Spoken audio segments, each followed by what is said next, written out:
Hey everybody, this is Rydo and we're back to Pinball Arcade. So last time we played Funhouse, and Funhouse is pretty much the perfect table, the best table I think we may see. Today we're going to do Phantom of the Opera, or The Phantom of the Opera from 1990. This is interesting in the sense that it is a table that effectively is a license based on a book, then turned into a play, an Andrew Lloyd Webber play. I think it is probably more accurate to say that, yeah, it's based on the Andrew Lloyd Webber play than the book, because the book actually is fairly different from the um, the the play, and of course the Broadway play then eventually got turned into mini Broadway plays and a movie or two. Um, but by 1990, I imagine that really wouldn't have been the point. The wouldn't have happened yet. So, Phantom of the Opera 1990 is based on the classic novel from Gaston Leroy, published in 1911, designed by Joe Kaminkow and Ed Cibula. This game makes excellent use of its license with an outstanding audio effects and imagery that tells the story of the Phantom. The playfield features incredible artwork by world-renowned artist Paul Ferris, with images of many characters from the novel, including the Phantom, Christine Dye. Other notable features are the catwalk ramp, magic mirror, trapdoor, and organ that opens for the multiball. The Phantom can even be unmasked and his true face revealed on the back glass. 2,750 units of this table were produced, which is a far cry from the, I believe, 10,000 tables they said Funhouse had made. Uh, let's see. One character in particular, if I, from what I've heard, like, is totally missing from the book, and there is kind of more focus of the events around the opera house that versus other events that aren't even shown in the play, um, compared to the book. So how do we unmask him? Does this mask swing open in both sides? Interesting. This is a table that definitely is trying to sell on sex when you see Christine Dye in cleavage. Although I don't believe that is actually Christine. I think that's maybe the other character. There is a couple of other characters that are also big time players in the play. Also, I suppose it is worth mentioning that many years later, Andrew Lloyd Webber made a sequel to Phantom of the Opera called Love Never Dies, which makes the Phantom of the Opera kind of the good guy instead of the bad guy, which is weird and not really the focus. The most recent presentation I've seen of Phantom of the Opera has the mask much more um, more angular in such a way that it only really shows about half of the face of the characters. But yeah, you can see here Christine Dye basically in her underwear, lots of cleavage, a little bit of legs being shown. Uh, Here you have the Persian. See, that's a character that actually isn't in the play, so that is from the book. Here you have Christine Dye, again, basically in her underwear every time. Here you have a Phantom, like, child version, which is creepy, and skulls and horrific imagery. And then there's the kind of unimportant extra boyfriend character, and then you have the two owners of the theater house. Looks like we've got a center ramp shot from the looks of it, where we go up that middle. Well, that it does seem weirdly designed to indicate a trap door of some kind. You have a ramp up here that is, I suppose, the catwalk that ramps around with a red ramp to the in lane, so you could potentially hit that shot over and over again. You have an extremely wide stage here that seems to ramp up to basically standing targets, but I don't know how you could possibly hit that. And that is the crashing chandelier. Then you have another ramp that goes under to 3 musical note light ups. Pop-up bumpers, not quite in a perfect triangular formation. Standing targets over here. This is probably a drop target that you have to hit first. A sinker hole there, and then more drop targets. The angles for the out lane look like they might be pretty good. I'm not sure what really gets the ball to pop up there. I guess maybe you have to go through this ramp all the way around and all the way here down into that. So some of the paths are being blocked by art, and that's a mistake in design. Let's see, is there anything else to say on the back glass? I still am not sure how you really would unmask him.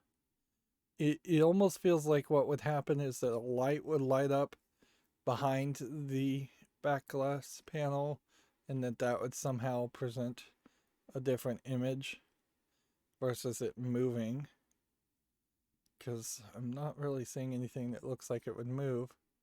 Well, unless it's the magic mirror in the back glass that's going to move, make him disappear. I said in a previous episode how there was actually considerably fewer adult focused or adult only tables that existed. But then you do on occasion have a table like this that are willing to at least go towards the titillation route. So in the 90s, they were probably getting a little bit more hardcore. I doubt there was too much of focus on following a Hays Code or any kind of major focus on censorship.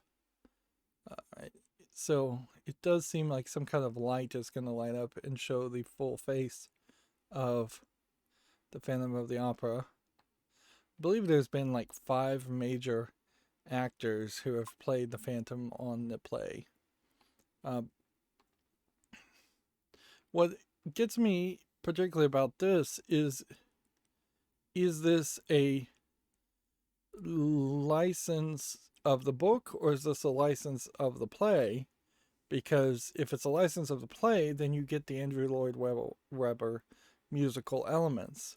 If you don't get that, then you just get the book, and all the music would then have to be new, and it would all be incredibly unfamiliar. So in retrospect, this could be a very weird feeling table, just audio wise. They're advertising that the playfield has a kryptonite hard coat that would potentially stop the playfield from getting damaged. Even nowadays, I imagine like epoxying everything or resining everything would be fairly difficult on a playfield. A playfield might not feel right if you put like the most modern version of Gorilla Glass that you would have on like a touchscreen cell phone as the playfield. That wouldn't work too. You could certainly have Gorilla Glass in the top glass, but even that would be extremely expensive and hard to do, because I don't think Gorilla Glass actually works when scaled up that large.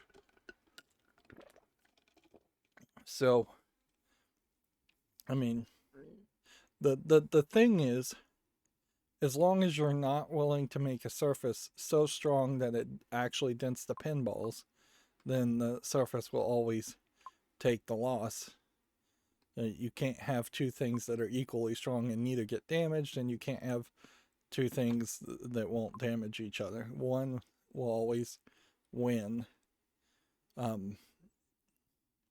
course, you can also create a scenario where neither one have enough force or velocity to damage each other, and for pinball you probably could hit that maximum. So we're going to try and do a skill shot, earn the extra ball, collect the trapdoor reward, activate the multi-ball, and collect the spot target award. So let's hop in there and start playing.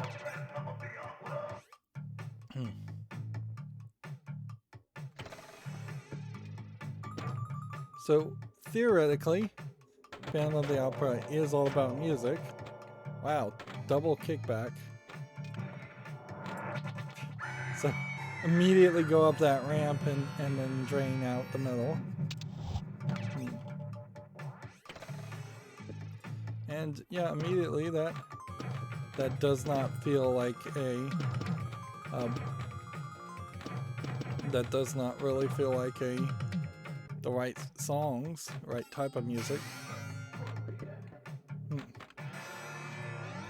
Because if this is a 1911 book, then it should have harpsichord style music and organ music, not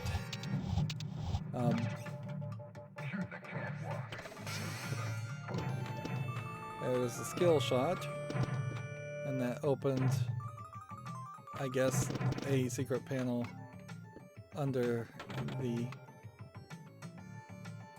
area.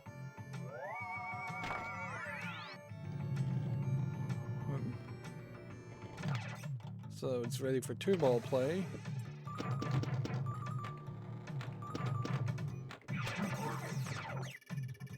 And we're back to play multi-ball.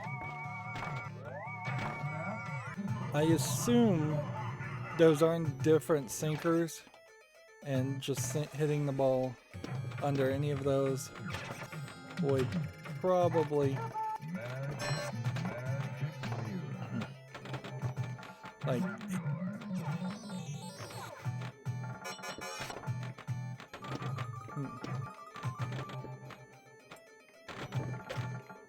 this might be a table that is really better off with the music turned off.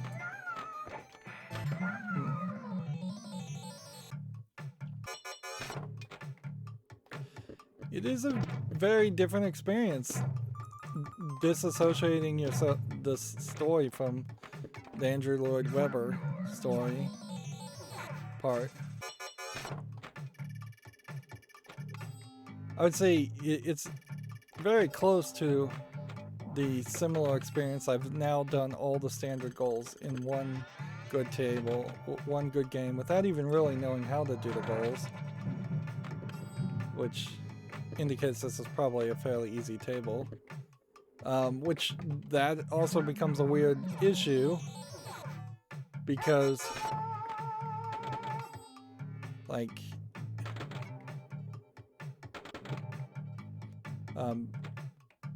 how can you have such a crazy easy table and then not actually be able to market it towards kids because you have a busty blonde in her underwear in the front of the playfield.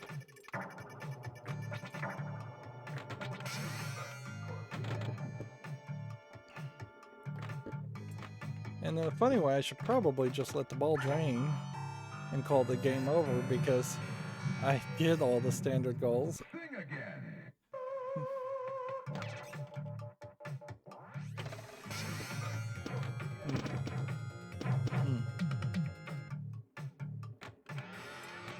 There's a lot of different ways you can interpret Phantom of the Opera, particularly the play, as far as you could, at least until you get to the end and the sequel, you could interpret a lot of it as being just hallucinations of Christina Dye and there is no Phantom. You can interpret it from being an allegory of being in an incredibly abusive, controlling relationship. You can interpret it as the Phantom is the Beauty and the Beast story misunderstood, although in all fairness, even Beauty and the Beast often overlooks the fact that the Beast is actually kind of a jerk. There is a way, certainly with the play, to also interpret it as an unreliable narrator, that Christine Dye is actually in a lesbian relationship with the other main female character, who is younger, the daughter of the headmistress of the backup dancers in the play. And so every time the Phantom appears, you can take it, and this is my own personal interpretation, not to be taken seriously as an interpretation, but fun to think about. But yeah, every time you see the Phantom, it could just be Christina Dye being unwilling to admit that she's actually in love with another female. But all of that gets killed very terribly by the time you're at the end of the play, and it is killed very terribly in the book because the Phantom is hunted down and killed, I'm fairly sure, if I recall correctly, in the book. So there can't be a sequel, and all the narrative gets muddled in the Love Never Dies sequel by Andrew Lloyd Webber, where also Andrew Lloyd Webber was just sick with like cancer, I believe, when he made Love Never Dies. I don't think it was particularly his best work. It's going to be pretty much impossible to make a whole new soundtrack that sounds as good as one of your best and most successful plays. So now we want a jackpot bonus of 5 times, bonus hold, double your score jackpot, and score the 5th Phantom million. And we'll just start playing without even knowing what those are.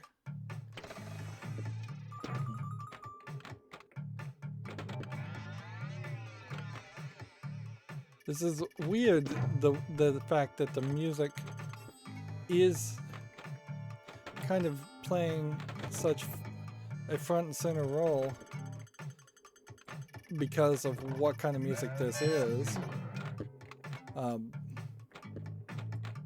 Because this doesn't sound or feel like music that would be played by a organist in The Phantom or Christina Dye as a singer.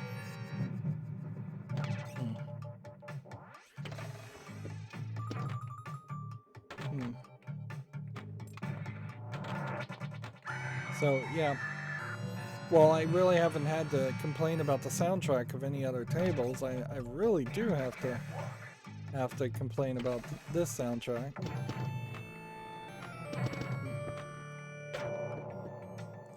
I kind of wish the kickback could hit all the way into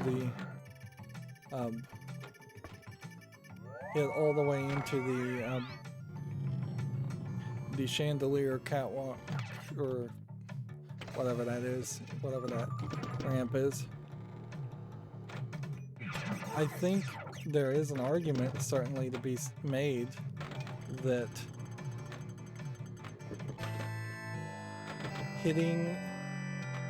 making a ramp like this so wide should have been a experiment that was copied by many other tables. There's plenty of times we've seen ramps that are really, really tight and you have to get perfect shots. I kind of love the magic mirror idea. Like, so many times I've said, if there's a ramp or something in the middle so that the ball would not just lose energy and bounce back down, that would be great. Now you could still hit the edges of the magic mirror and bounce the ball back down, but it doesn't seem like that's going to happen too often.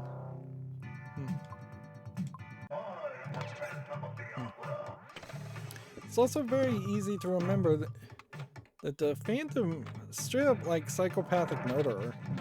Like he kills people in the play, in the book.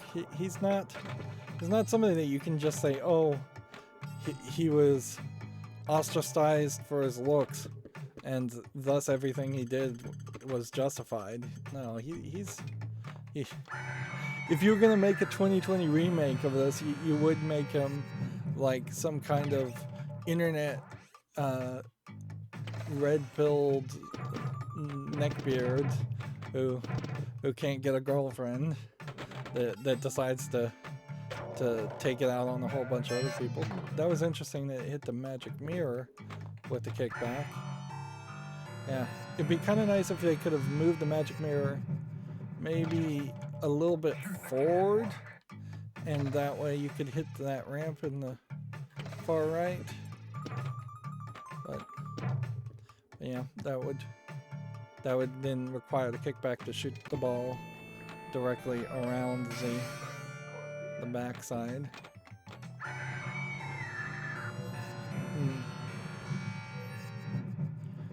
Yeah, it seems like you have to hit all 3 of the standing targets on the big ramp, which maybe makes an argument to put the big ramp in the middle, but then the ball would feed back down the drain a lot more. They're trying to be very musical on the match game, and that's nice, but that's also something that I haven't been paying any attention to. Like, at no point have I really been looking at the match games or the LCD matrices, which we still are using LCD matrices in early 90s. We haven't gotten to a grid dot panel array. And pretty much I think our odds are fairly low if we will see more than a half dozen tables that have an actual color display, like an LCD display, instead of just pick small dots.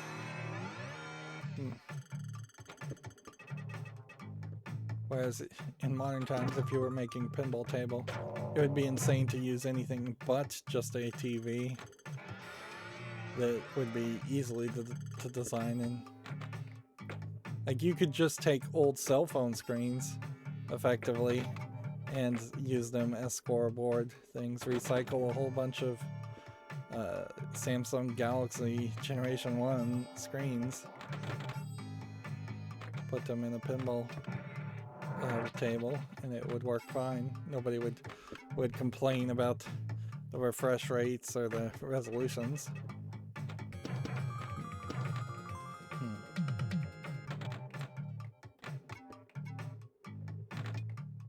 It's like basically a bass drum. No, a bass guitar. Yeah. All the music is coming from a bass guitar.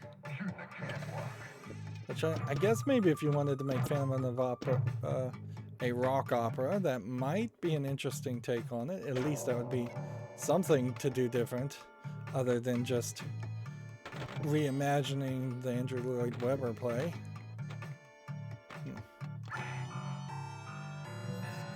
But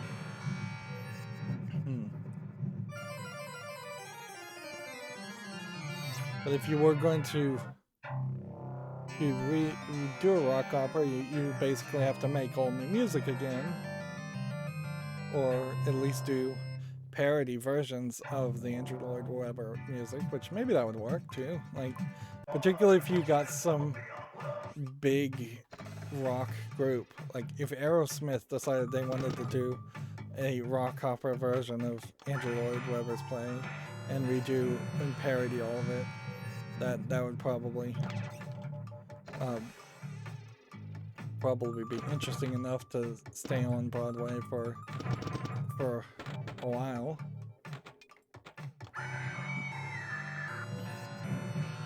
But there's a definite point in the play where Christine sings higher and higher notes and goes 2 or 3 octaves higher than what you'd think a human could go. And that's the big scene for Christine Dai's character, and it seemingly is just kind of missed here. Once again, I have to say it, we kind of have a sexist table here where the only voices we're hearing are the phantoms and screams from Christine Dai. She's like the second most important character in the play. in the story. And so even if you're just going by the story, like, I think she should be voicing some of the lanes, some of the shots. The Persian plays a big role in the story too, and while in 2021 may have been considered racist just to refer to somebody as a Persian, it was, I would say, very obviously more racist to completely remove him as a character from the play. And that's not to asperge anything specifically to Andrew Lloyd Webber, other than maybe he's just got that British subtle racism where it doesn't occur to them. Or maybe they literally couldn't get any Persian actors to be in plays in the UK, where this play would have been first aired.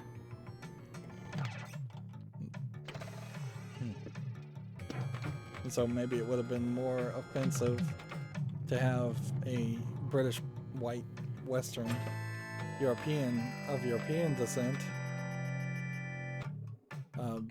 play a Persian.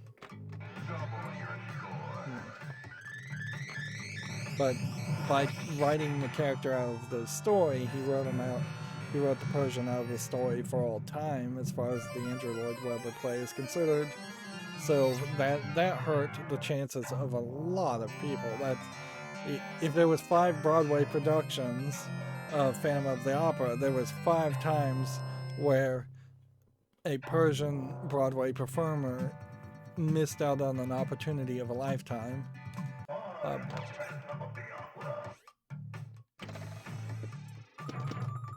There's nothing particularly nefarious or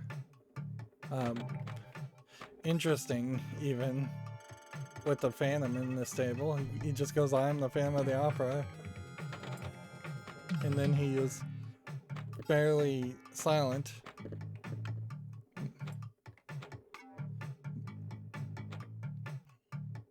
He's not like making any demands, which in the play he demands that Christine become the prima donna, and he hates the prima donna, which would be the main performer in the shows. And he, I think, poisons the prima donna to mess up her voice. And that's part of the story too, is that they're wondering if Christine is working with the Phantom, or is the Phantom to just get ahead. Which that is just another way the story could have gone, is that this could have been a case of a very ambitious person doing dangerous and illegal things to get ahead in a very competitive world of plays.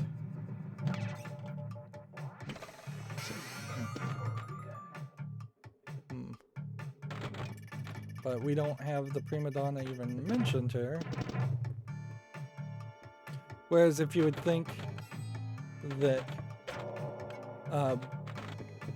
that if this was a table where you were playing as the Phantom or as Christine Dye, you might have a score multiplier that raised the status of Christine Dye from, say, 3rd chair, the 2nd chair, 1st chair. I'm not sure if they use chairs like for that example, but understudy to main player, bit player, major player, primetime player, whatever the jargon would be for the time.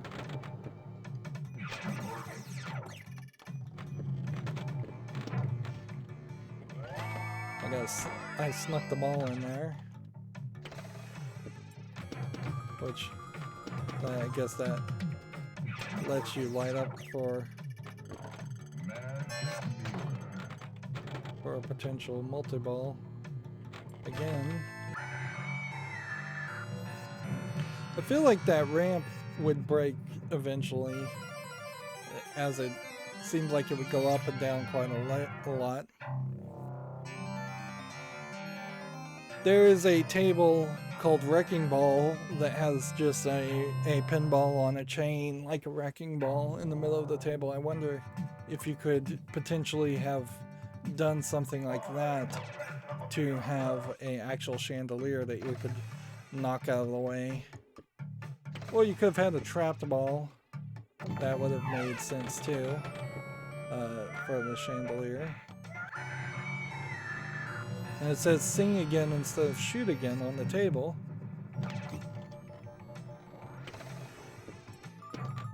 It would be potentially too ambitious, and maybe even for a 1990s table, there just isn't enough RAM or ROM to put a full voiced sound file.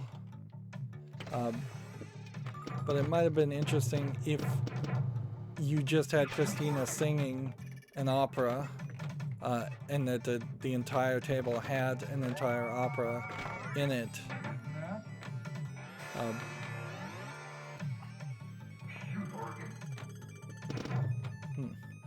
Such a wide area, and still fails to get the ball up there. It wants me to hit 2 balls up that ramp.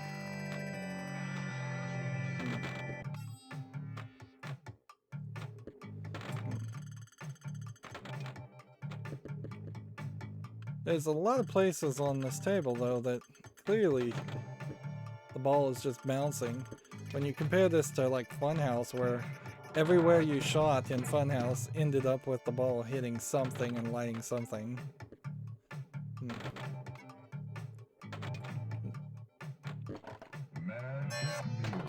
You almost, if you were going to have a table that sung a full opera piece, you would almost need 2 opera pieces that cycled, like, or 3, 1 for each ball, and then a bonus potentially if you can keep the ball in play for a 5-minute opera piece. But you also, at a certain point, make an argument that you would need the whole a whole randomized collection of songs, more than 3, like a dozen or so. But if you had licensed the entire soundtrack of Lloyd Webber's play, you could have done that.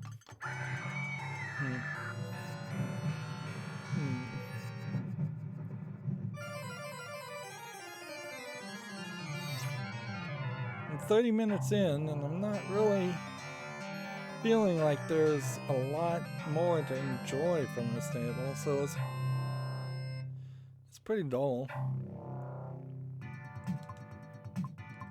Let's focus in on a specific wizard goal. We know what we do here. All 3 of the upper roll, there's a completed, it activates a Jackpot build round that lasts for 15 seconds. The table has lane change features allowing you to upload it. While the Jackpot build round is activated, most switches on the table increase the jackpot by 5 by 1,000. Each time all 3 are completed with the Jackpot is activated, it resets the 15 timer and adds 1 multiplier to the value of each switch. That increases the jackpot. Can be advanced up to 9 times, and it resets when the timer expires. If it's activated during Multiball, it increases the jackpot by 5 points regardless. The current jackpot value can also be doubled by collecting the double trapdoor reward, so we're going to have to get good at that shot. Doubling the jackpot will not increase it past its maximum of 2 million. Okay. How do we activate the bonus hold? Magic Mirror here is an important target to hit. Each shot in it scores 70,000 and activates an interval bonus multiplier by 1 up to a maximum of 5. So I just need to hit the center one.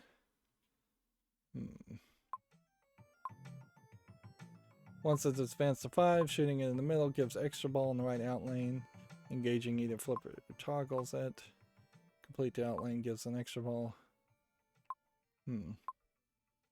Once that's been lit, hitting it activates bonus hold. This carries the end of ball bonus over to the next ball. Bonus hold does not apply to the multiplier which resets at the start of each ball. Okay. How do you get to Jackpot?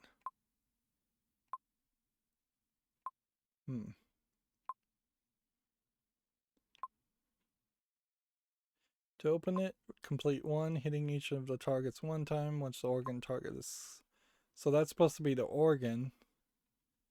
And that looks more like a chandelier than an organ to me. But whatever.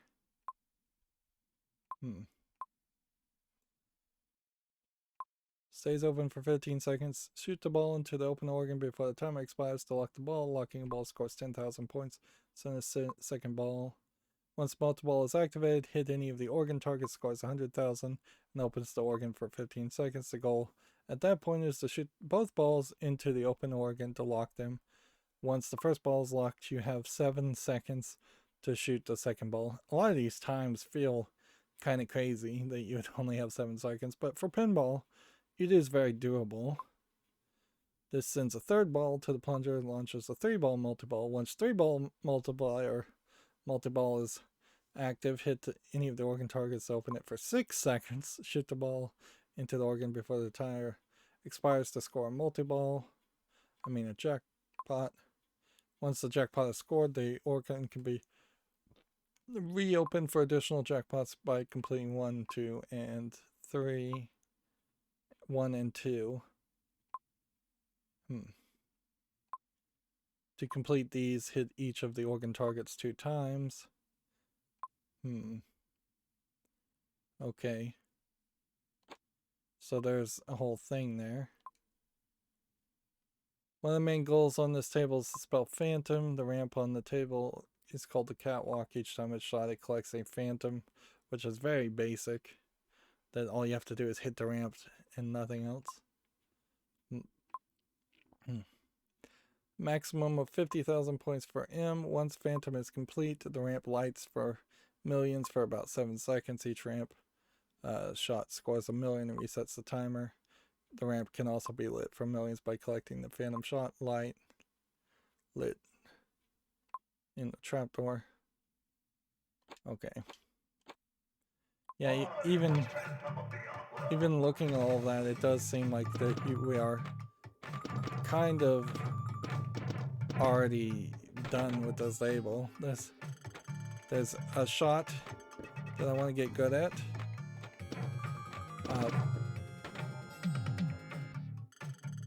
A shot or 2 that I want to get good at, but then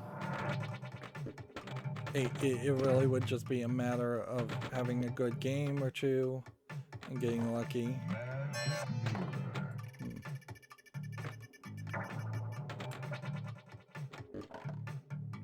Like, if we can get the magic mirror middle shot several times, or we can get the catwalk shot several times. I just need to pick one and stick to it, or just get the multiball, and then when you get multiball, any randomness in the multiball could eventually lead to success. And I've said it for almost every table. Having a center peg, having more kickbacks, having a ball saver feature. These are all things that I thought more tables would have had, but it seems like that is not the case.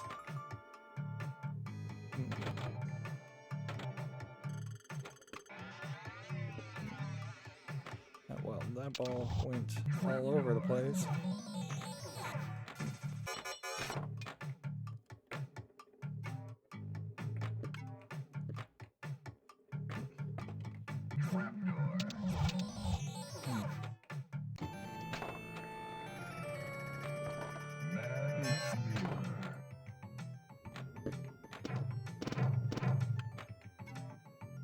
I'm still not happy with the angles of the cameras.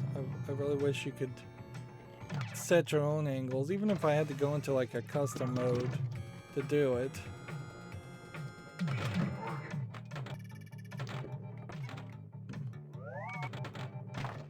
There we go.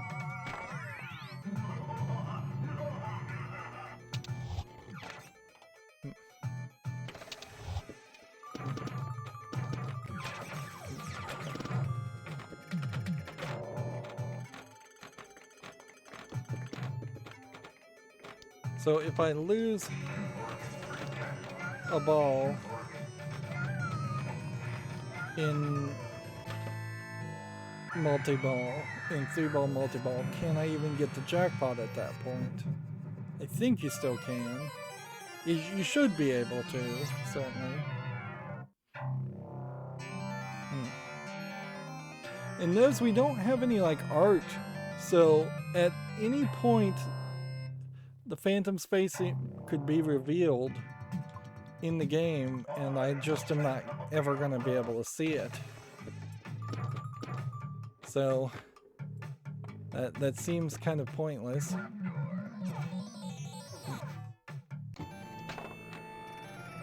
If you shoot the trapdoor, it then launches the ball back towards the plunger, where I think I would have preferred it to launch the ball more from the other direction.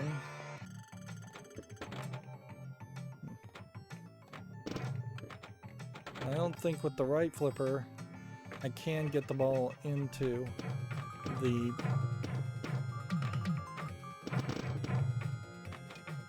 I don't think I can get it up there consistently.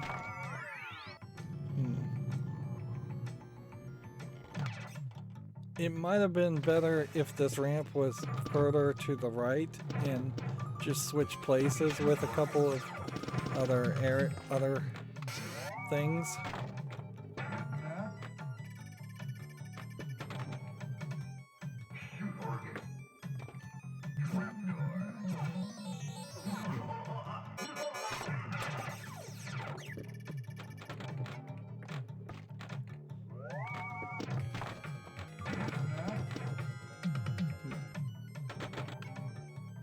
This is one of those tables where it also highlights an issue where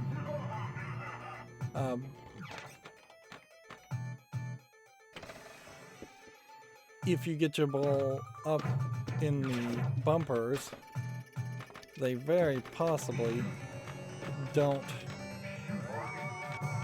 have enough of an opportunity.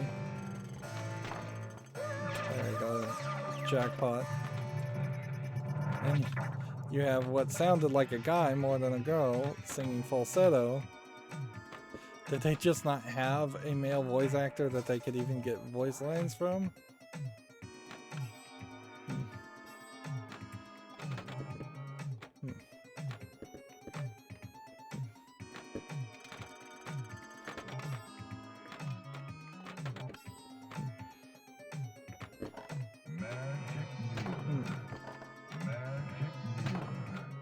Hit that a couple more times.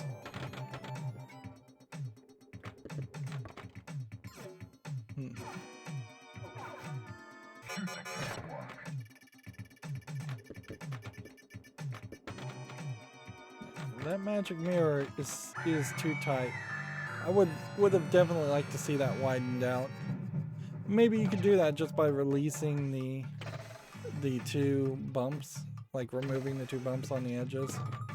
I'm sure some of these bumps on tables were designed in the chance that you might want to make changes later.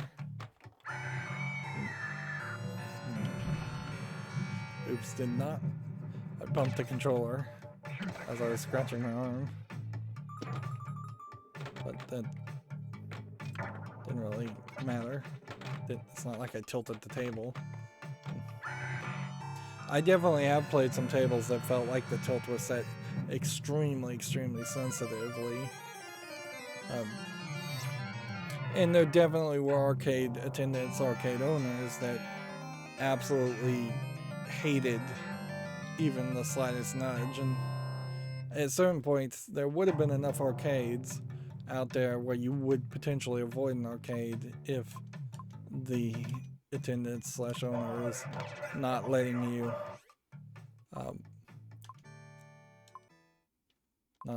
specifically play bump a table at all. Here we're seeing Pinball Arcade glitch again.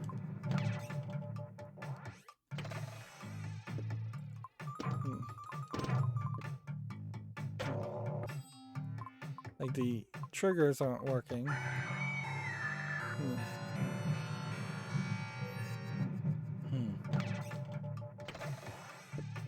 Let's see if we can maybe figure out something here.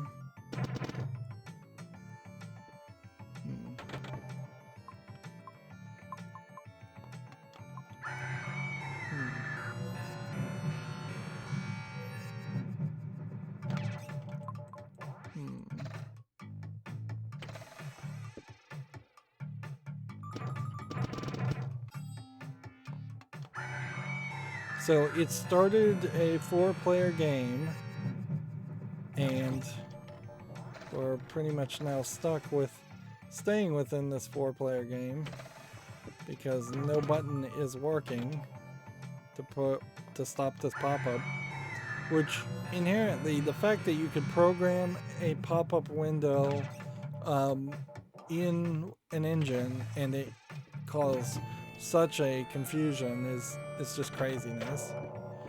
Unity, when properly programmed, would not allow something like this, and any engine properly programmed would not allow something like this. I've seen a few games do this.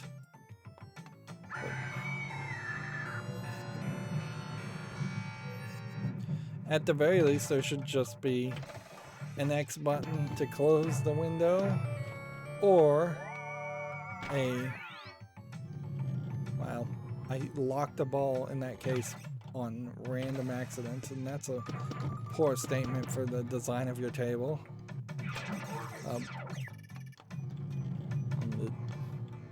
You literally can just start multiball by pulling the plunger twice. But there would also be some kind of reset or test or thought, at least, as far as a timer.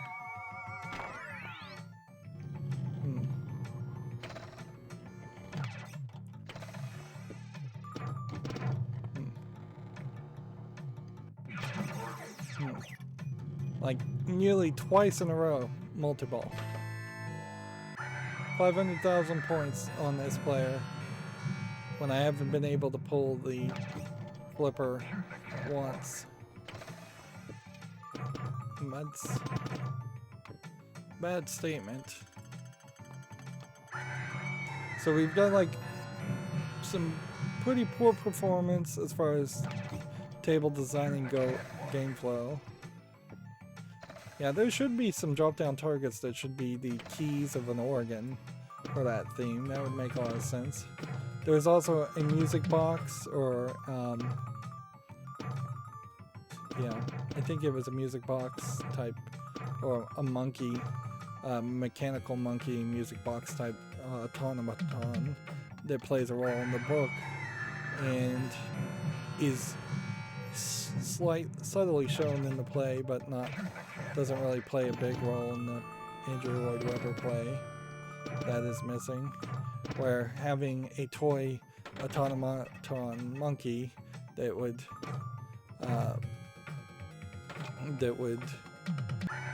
bang its symbols together would be a great design piece for Phantom of the Opera. It's also kind of fog and candles and a lot of visuals like that would make more sense. But think about adding that as artistic designs. Alright, well, that did glitch it out back to being playable. Not that I know if I really want to play too much more of this.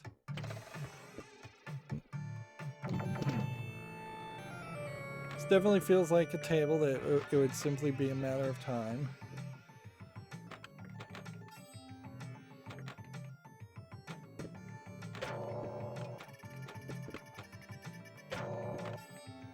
I kind of like that the kickback seems to be on a timer.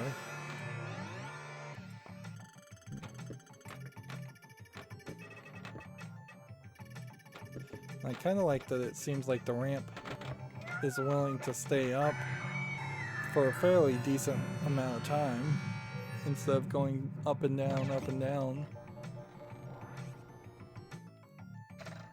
In a funny way, this is kind of just the opposite idea to Rudy in Funhouse too, where Rudy is this head that has a mouth that opens that you try to shoot the ball into. Here, this is a ramp.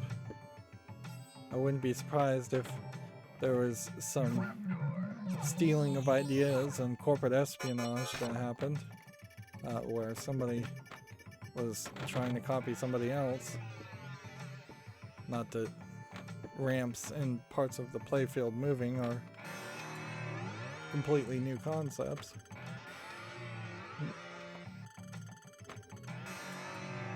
Pinball definitely improved itself, I think, with a decent amount of healthy competition, but compared to like modern game design, where there's probably at least 50 major indie and AA and AAA publishers out there and developers out there,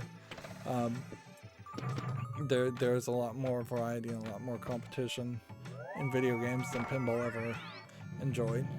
Although, in fairness, at a certain point the competition for video games stopped being real competition and just started becoming a race to the bottom and something closer to collusion.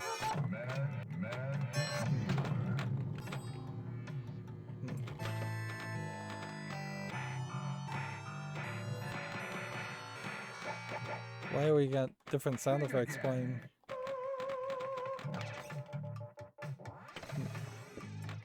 The sing again sound effect sounds like a female voice.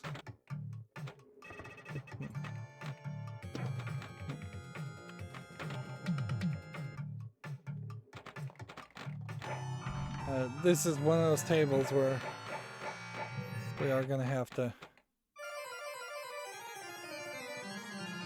learn the nudge. See, he's like carrying two candles, and it doesn't really mean anything.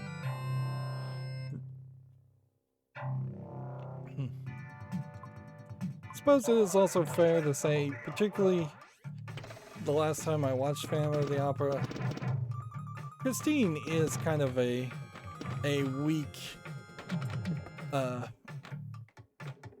pain in the butt character. Not really your ideal hero, nor does she really go through a hero's journey, or anything that feels like a hero's journey to me. Because the right response here would be for her to either pretend to be in love with the Phantom to help capture him, which she doesn't ever do, or completely reject him and not fall into his advances at all.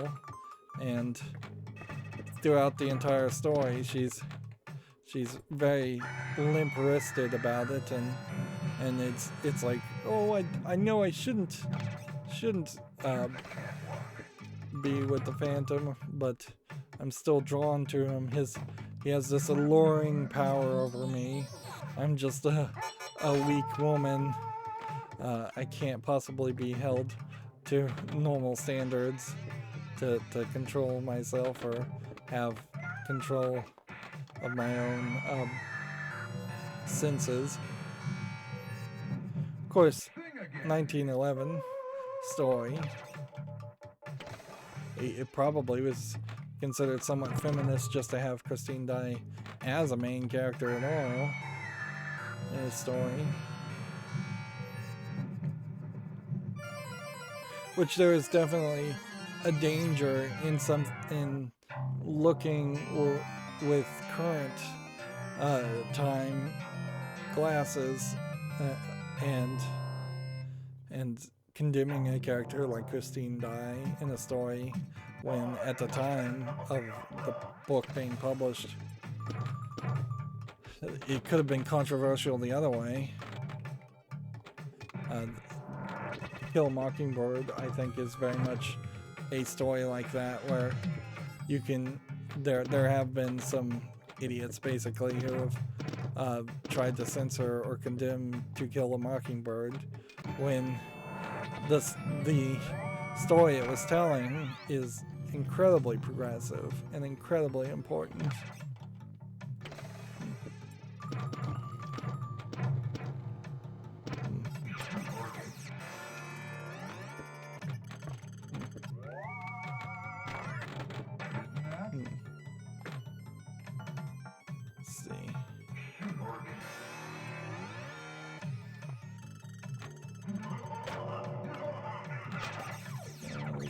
The shot.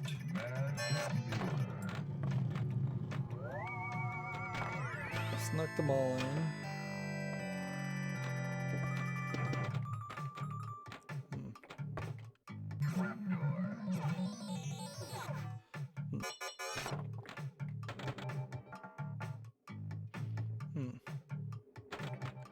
And I know I've complained about a lot of tables not having much in the lower playfield, and arguably this table actually does have some stuff in the low playfield, but it still seems fairly empty. Maybe there should just be a few more tables that have spinning sand discs in the middle, although that is incredibly random and dangerous.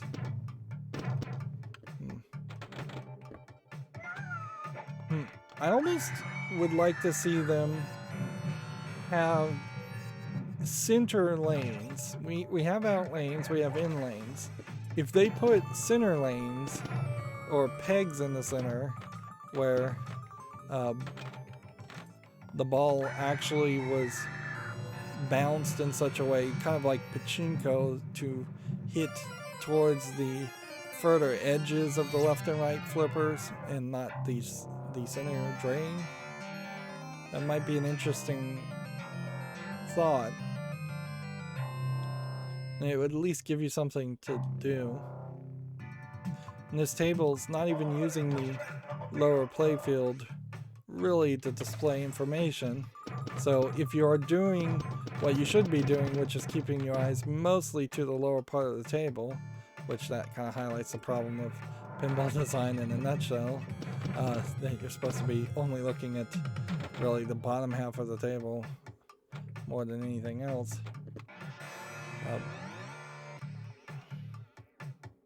But if on this table that's what you're doing, all you're seeing is Christine Daae in her underwear. It doesn't even light up. It doesn't play a role.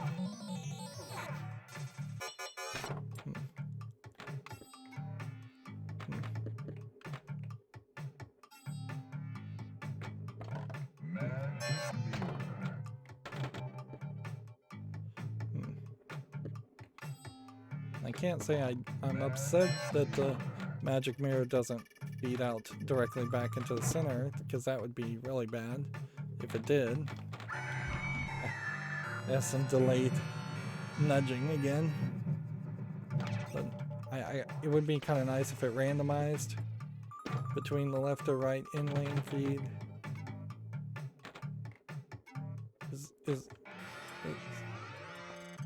Yeah, I guess they don't have anything here that would shoot the ball into the right in-lane ramp without going up that other ramp.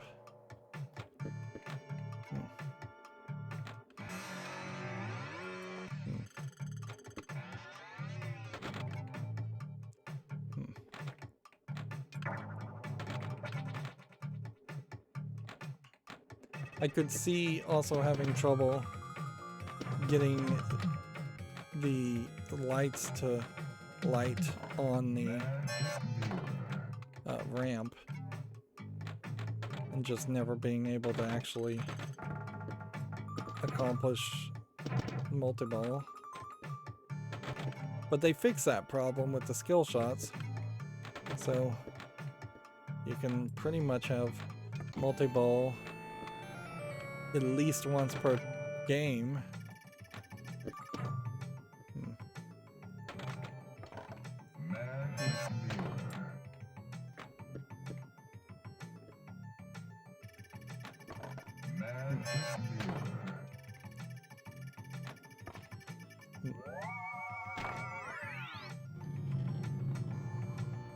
But they actually even increased the odds of you getting multiball anyways, because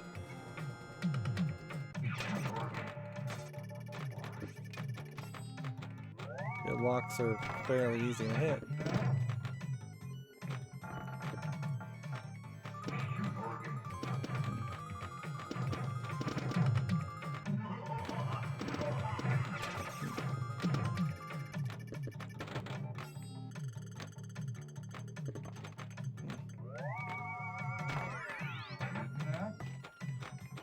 That should be 2-ball multiball now.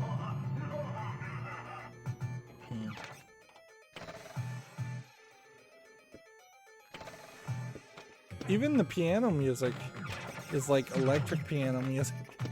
That seems so wrong for the time frame.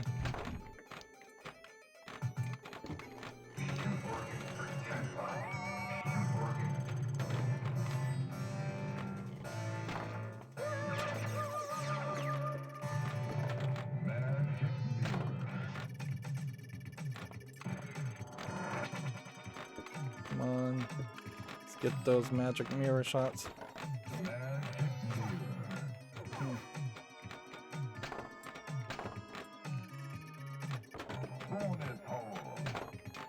There's the bonus hold.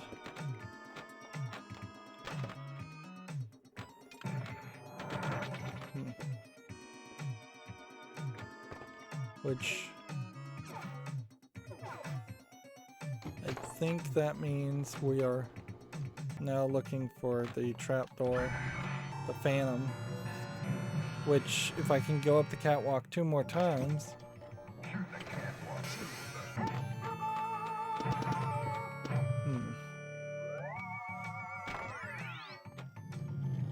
it says play the organ. I don't even see an organ.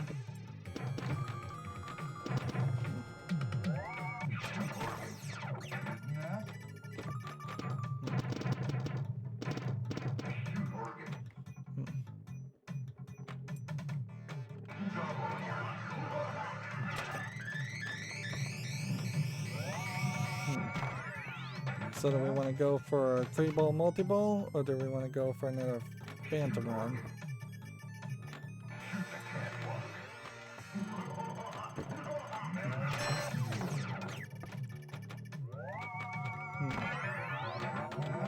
This almost has an interesting mechanic. Kidnap the girl, shoot the organ, it says. So you literally are playing as the Phantom, as the bad guy. Which, if you're gonna play as the Phantom, then you probably should play him as the way he sees himself.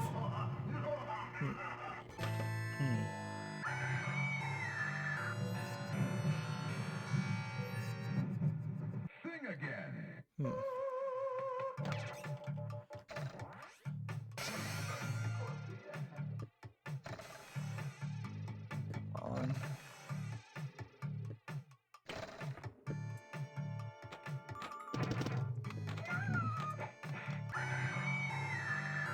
Just immediately drain out.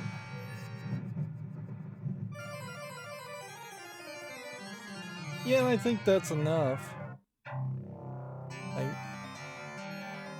Table's too easy. I don't like the game flow. I do like the magic mirror concept. I don't like the implementation. I don't like that the bumpers are in the wrong place effectively, so you don't get a big amount of bumping going on. Instead, you get a lot of bumping up towards the in lane. I don't like that I'm in the second row already. Let's see. And then this was the real one that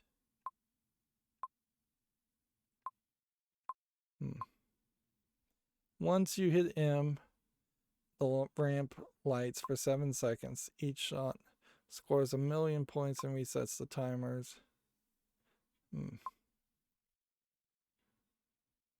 Also, you can hit that.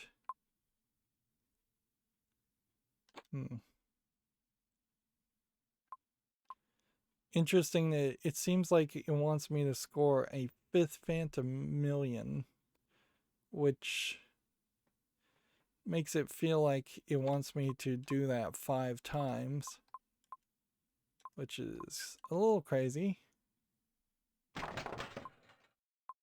Let's see. Interesting, that time had a phone number that it was offering for customer service.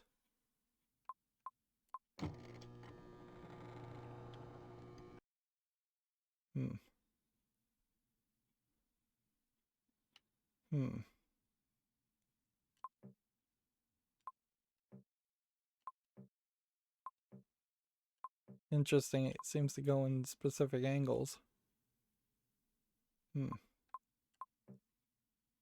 Switch test, activate switch, bad switch, none, lamps all, lamps return, lamp drivers, lamps test, coil test, flash lamps. A lot of this stuff just completely useless.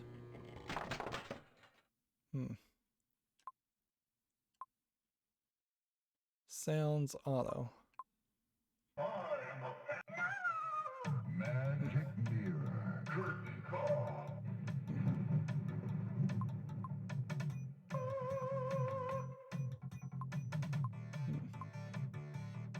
Sounds manual, okay. Seems like it had a left and right sound effects, and left, right, and center. Magic mirror, curtain call.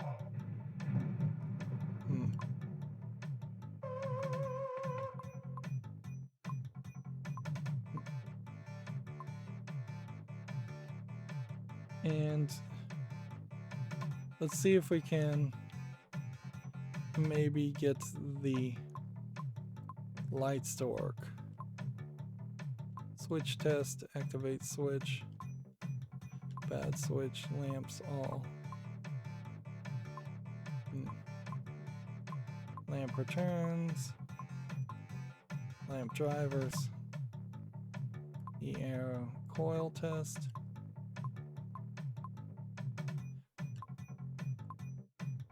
Flash lamp.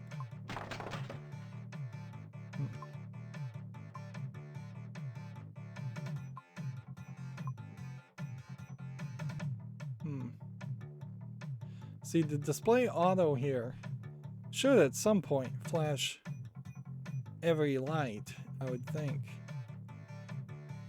It just may be incredibly slow to get to that. Interesting that every segment is a 10 segment display with the comma. I don't know if that was necessary, but probably wasn't much of a difference in the price either.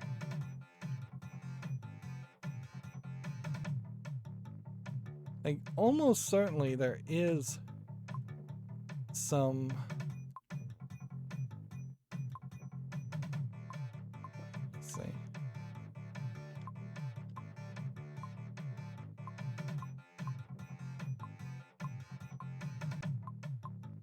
there's gotta be something.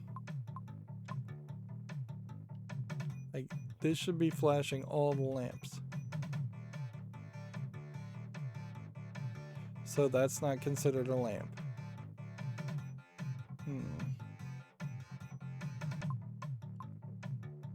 Lamp returns, lamp drivers, lamp test, East arrow, coil test.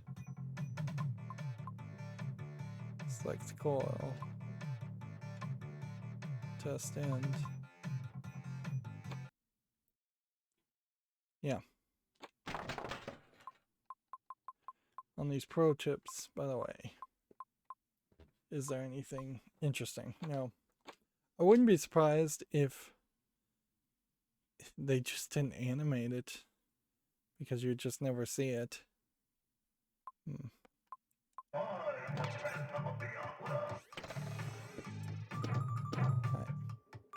So theoretically, your goal would be to do this over and over, and there's nothing really stopping you from pulling that one off. Like, it would just be a matter of time before you hit this. So that's not one of the wizard goals that really messes with me. The idea of doing 5 million shot messes with me, certainly. And then having targets at the far right is still a problem. We've seen that with previous tables. These targets are fine, although with a small chance. I wonder what it's really spelling, because there's 6 of them, so that's not enough to spell phantom. Music is 5, so I'd have to look at that. Look to see what that really spells. You can't get up the ramp with the level of control that the game gives you. You really can't move the ball this way. It'd be funny if the mouse like let you move the ball, but it doesn't. So all you could really do is try to aim for this sinkhole a lot and see if you could see if it would do anything other than just like trapdoor, which I'm not sure it would.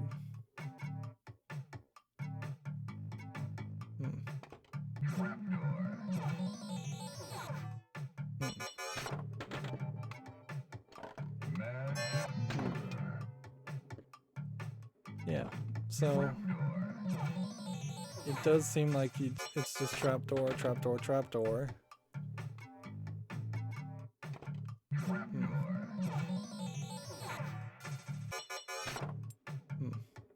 Oh, well, I suppose it is giving you different rewards for every time you sink into the trapdoor. It's just saying trapdoor because you landed in the trapdoor. Extra ball, phantom shot lift. Okay.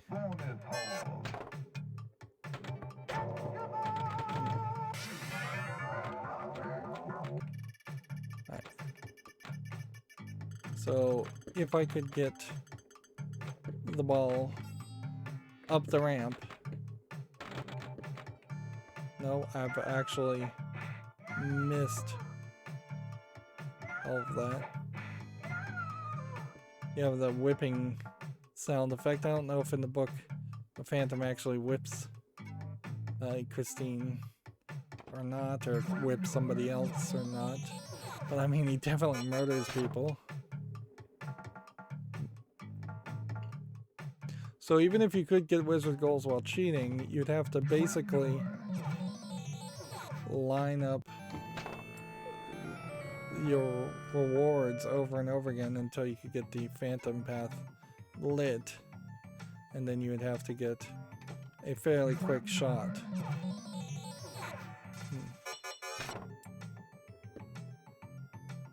And you're really not going to pull off that quick shot. It's just whatever this trapdoor returns.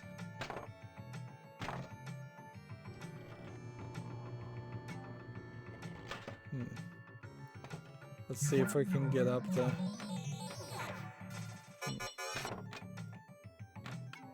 See if we can get up the ramp in time. Nope. Let alone doubling your jackpot and potentially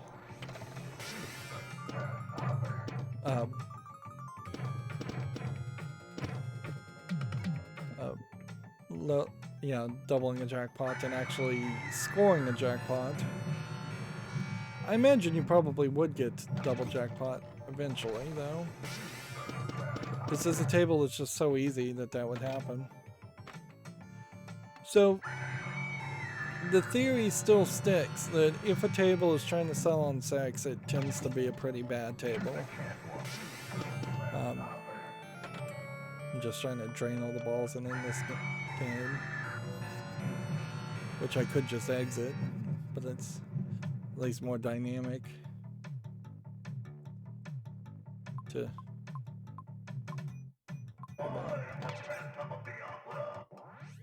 And it glitched again, so it seems like specific tables also glitch. Well, I think it's more effective of my time to just crash out the game instead of trying to exit here. Yeah, I'm not happy with Phantom of the Opera. I feel like it could have been better. Oh, there I suppose are topless statues on the cabin art. If you look down in the lower left, there's a topless lady statue in the lower right. I think it may be a guy topless, or maybe a girl, which again, selling on sex because you don't have that good of a product. The music is a huge problem, certainly, and not licensing the musical is a huge problem. I would say almost anything Andrew Lloyd Webber has touched is way better than what the original source is. The T.S. Eliot book of poems on cats, probably not as good as a Cats musical, even though the Cats musical is kind of nonsensical, but so were the poems.